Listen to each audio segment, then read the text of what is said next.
सतगुरुदेव की जय हो। भगत समाज को मुंशी शशिभूषण दास का सत साहेब। भगत समाज को यह पूर्ण जानकारी में है कि संत रामपाल जी महाराज के विरुद्ध राजद्रोह एवं असामाजिक गतिविधियों में संलिप्तता का केस का विचारण हिसार न्यायालय में चल रहा है। इस केस में हिसार के न्यायाधीश अजय पराशर जी के न्यायालय में गुरु जी के तरफ से सन 2016 में जमानत हेतु आवेदन दाखिल की गई थी। सुनवाई करने के बाद माननीय अजय पराशर महोदय ने दिनांक 5/9/2016 को जमानत आवेदन खारिज कर दिया था। अजय पराशर महोदय के आदेश दिनांक 5/9/2016 के खिलाफ चंडीगढ़ हाई कोर्ट में 4 वर्ष 7 माह तक कोई भी जमानत आवेदन गुरुजी के तरफ से दाखिल नहीं करवाई गई थी।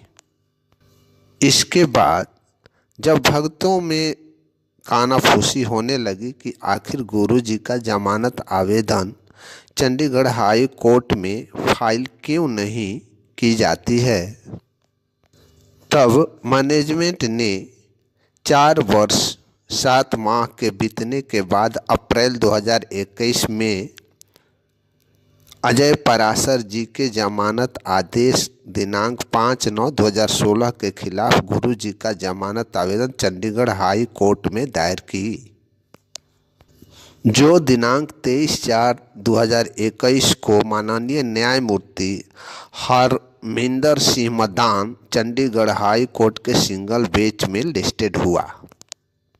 इस मामला को वीडियो कॉन्फ्रेंसिंग के माध्यम से टेकअप की गई। गुरु जी के तरफ से अर्जुन शिवरन अधिवक्ता पेश हुए एवं हरियाणा सरकार के तरफ से अधिवक्ता करण गर्ग प्रस्तुत हुए। न्यायालय ने करण गर्ग को केस में कार्यवाही का स्टेज चरण बताते हुए जमानत आवेदन का विस्तृत जवाब दाखिल करने का निर्देश दिया। साथ ही यह भी सूचित करने को कहा कि आवेदक किसी अन्य आपराधिक मामलों में शामिल हों तो उसका पूर्ण विवरण प्रस्तुत करें और इस केस में अगली तिथि 26/5/2021 को निर्धारित की गई। इस तिथि पर कोर्ट ट्रांसफ़र हो गई और न्यायमूर्ति हरसिमरन सिंह सेठी के सिंगल बेंच में चली गई और जमानत आवेदन पर सुनवाई हेतु दिनांक 14/9/2021 को केस लिस्टेड हुआ। 14/9/2021 को भी वीडियो कॉन्फ्रेंसिंग के माध्यम से केस टेकअप की गई। गुरु जी के तरफ से अधिवक्ता अर्जुन शिवरन प्रस्तुत हुए एवं सरकार के तरफ से दीपक सग्रवाल एडिशनल एडवोकेट जनरल प्रस्तुत हुए। गुरु जी के अधिवक्ता के ओर से निवेदन की गई कि आवेदक के तरफ से बहस करने वाले अधिवक्ता को कुछ कठिनाई महसूस हो रही है, इसलिए एक दीगर तारीख निर्धारित करने की प्रार्थना की गई है। न्यायमूर्ति हरसिमरन सिंह सेठी ने गुरु जी के अधिवक्ता अर्जुन शिवरन के प्रार्थना पर इस मामले की अगली तिथि 20/12/2021 को बहस हेतु निर्धारित कर दी। आप स्क्रीन पर 14/9/2021 का ऑर्डर शीट को देख पढ़ सकते हैं। अब आगे हम गुरु जी के जमानत आवेदन पर सुनवाई हेतु निर्धारित तिथि 20/12/2021 में हुई न्यायिक कार्यवाही के संबंध में चर्चा करेंगे। गुरु जी का जमानत संबंधी मामला दिनांक 20/12/2021 को पुनः न्यायमूर्ति हरसिमरन सिंह सेठी के एकल बेंच में लिस्टेड हुआ। इस तिथि पर भी संत रामपाल जी महाराज के अधिवक्ता श्री अर्जुन शिवरन जी न्यायालय में प्रस्तुत हुए। हरियाणा सरकार की तरफ से दीपक सभरवाल एडिशनल एडवोकेट जनरल प्रस्तुत हुए। इस बार भी गुरु जी के अधिवक्ता अर्जुन शिवरन जी ने जमानत आवेदन के बिंदु पर बहस नहीं की और न्यायालय से रिक्वेस्ट किए कि कुछ व्यक्तिगत कठिनाई महसूस हो रही है, इसलिए इस मामले में सुनवाई हेतु आगे की तिथि निर्धारित की जाए। न्यायमूर्ति ने गुरु जी के अधिवक्ता के द्वारा समय हेतु प्रार्थना करने पर अगली तिथि 28/1/2022 को बहस हेतु निर्धारित कर दी। अब सोचना यह है कि आखिर संत रामपाल जी महाराज के अधिवक्ता द्वारा बार बार स्वयं को कुछ कठिनाई में होने का दिखाकर तारीख पर तारीख लिए जा रहे हैं, ऐसा क्यों नहीं बहस कर रहे हैं? क्या मैनेजमेंट बहस नहीं करने के लिए दबाव बना रहा है? ये समझना परे की बात है। ऐसे ही एक अन्य केस में गुरु जी का जमानत आवेदन पर सुनवाई हेतु करीब 11 माह से लंबित चला आ रहा है और गुरु जी के अधिवक्ता केवल समय पर समय, तारीख पर तारीख लेते आ रहे हैं।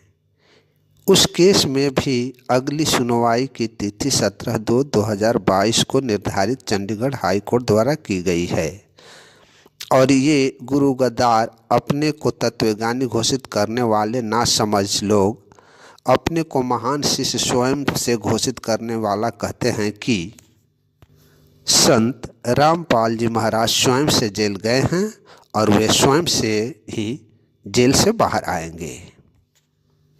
बुद्धिहीनों के बुद्धि पर तरस आती है। खैर, अभी मैं अपने प्रसंग पर आता हूँ।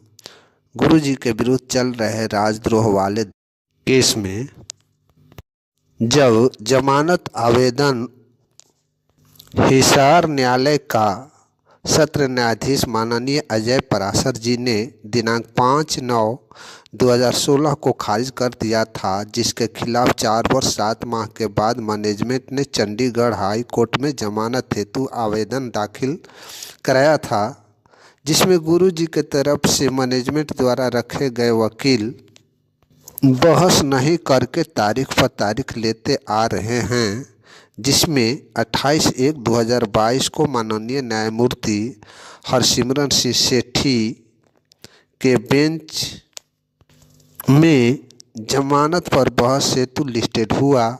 इस तिथि पर अर्थात 28/1/2022 को चंडीगढ़ हाई कोर्ट के सिंगल बेंच न्यायमूर्ति हरसिमरन सिंह सेठी के न्यायालय में गुरु जी के तरफ से मैनेजमेंट द्वारा रखे गए अधिवक्ताओं में अर्जुन शिवरन, कनिका आहूजा एवं चांद राठी प्रस्तुत हुए। हरियाणा सरकार की ओर से दीपक सभरवाल प्रस्तुत हुए। इस मामले को वीडियो कॉन्फ्रेंसिंग के माध्यम से टेकअप की गई, मगर न जाने क्यों हर समय के भांति इस बार भी अर्थात 28/1/2022 को भी गुरु जी के अधिवक्ता द्वारा न्यायालय से अगली तारीख देने की रिक्वेस्ट की गई। उपस्थित तीनों अधिवक्ताओं में से किसी ने गुरु जी के जमानत के लिए बहस नहीं कर सके। आखिर क्यों? कौन सी ऐसी अड़चन आ रही है जो हर बार समय पर समय लेते रहे हैं?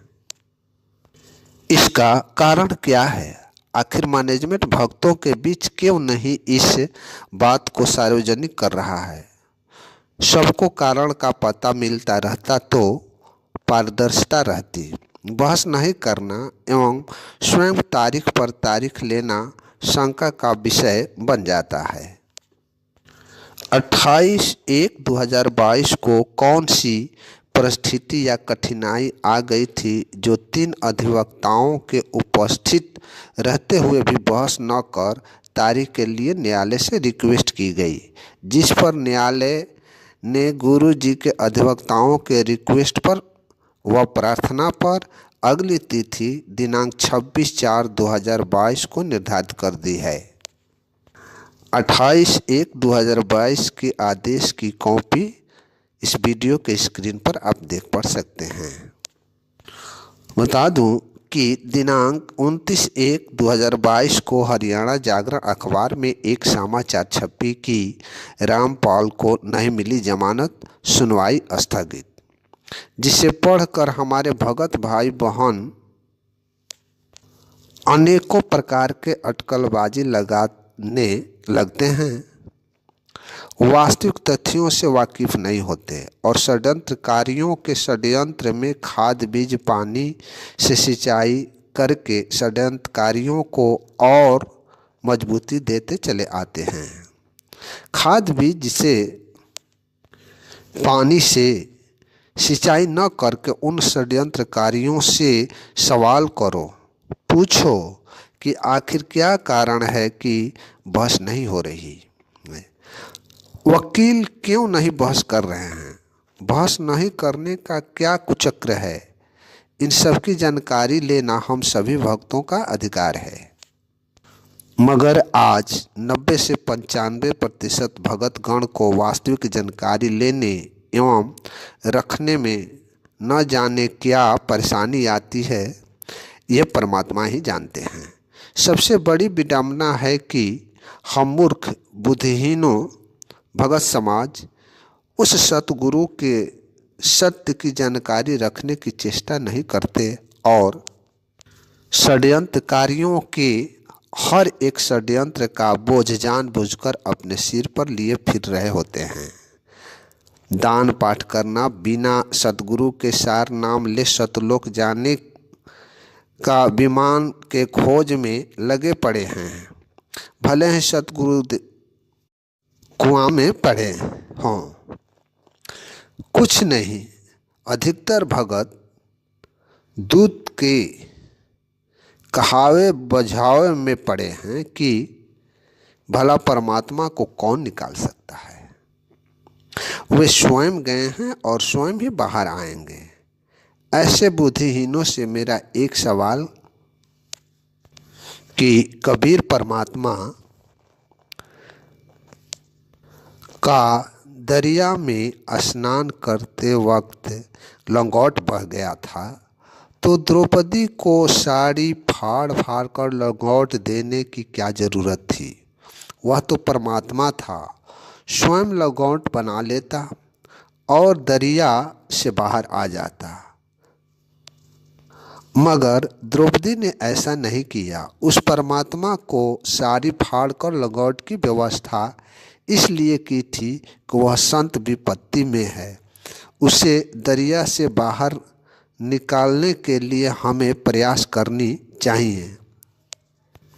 आज भगत समाज में व्याप्त काल के दूत हमारे सारे भक्तों को ये कहकर कि वह परमात्मा स्वयं जेल गए हैं और स्वयं जेल से बाहर आएंगे कहकर भक्तों के कर्म बनने से अवरोध उत्पन्न कर रहे हैं, जिसका खामियाजा हम भगत समाज को ही भुगतना पड़ेगा।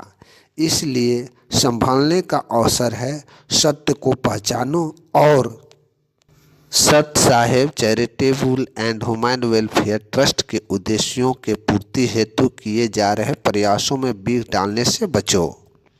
यही इस न्याय की कामना है। सत साहेब।